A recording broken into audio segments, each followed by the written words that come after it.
Just want to do this video today just to share my experience with you on anyone who has terrapins in Singapore and you have a terrapin who is sick with respiratory infection. And over here you see this is Fighter. I name it Fighter because it has been fighting for a few months and finally it's doing very well now, eating very healthily. And just a few months back, it was actually on the brink of death. It was not eating, it was floating very badly. So today I want to share my experience with you on how I luckily managed to get this guy and nurse it back to its pink of health. And today, it's eating well. Look at it. Still peering around, looking, thinking what's going on. Anyway, let's begin.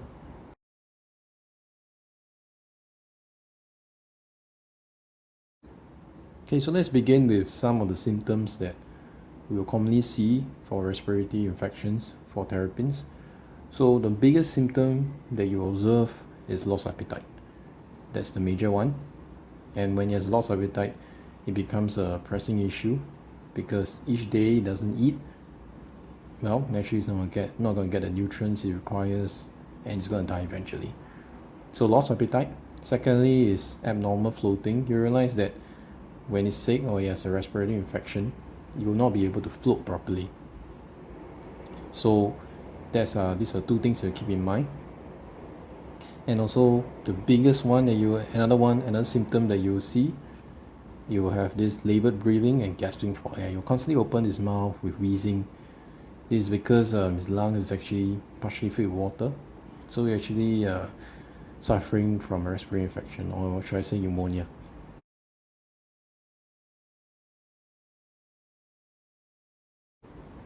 So what can we do to help it? So I personally have this medication called Baytril. Baytril has a particular active ingredient inside. It's called Enrofloxacin, and Enrofloxacin can be used to combat respiratory infections. So this is the bottle right here. You can see it's Baytril 5% composition. So you can get this on the e-commerce website like Shopee or Lazada.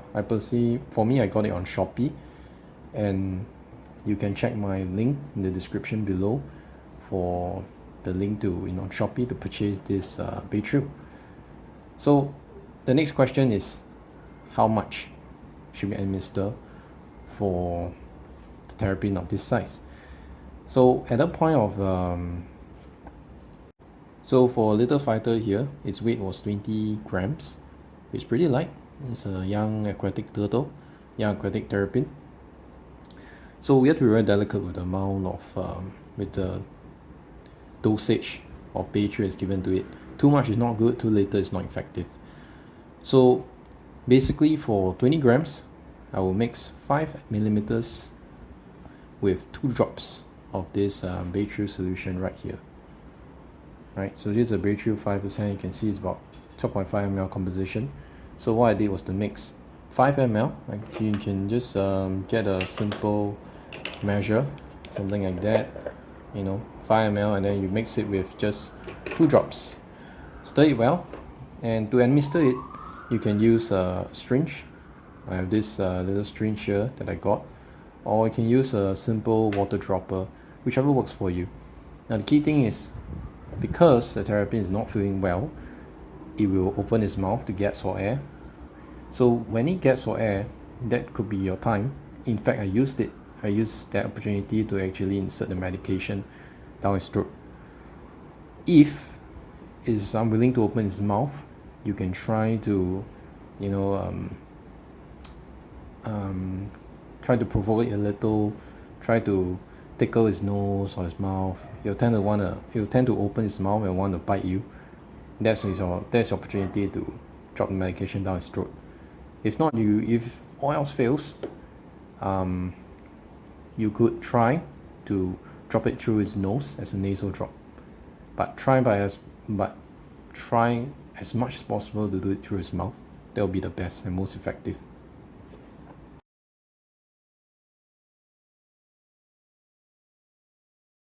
Okay, so when should you stop this medication? You should stop this medication when the symptoms disappear, but because most likely it's a bacterial infection, so you need to continue, and Baytril is antibiotic, so please at least continue for at least 1 or 2 weeks after the symptoms cease to ensure that the bacteria is completely eradicated. Personally, I'm not a vet, so I wouldn't know exactly when you should stop it, but based on my understanding of bacterial infections and antibiotics, you shouldn't stop it as soon as the symptoms cease. Continue to administer it for 1 or 2 weeks until you're certain that it's no longer showing any form of symptoms. Most importantly, its appetite must come back, and also it should be able to control its flotation really well. If you have another Terrapin, a healthy Terrapin, use that as a comparison. That will be the best.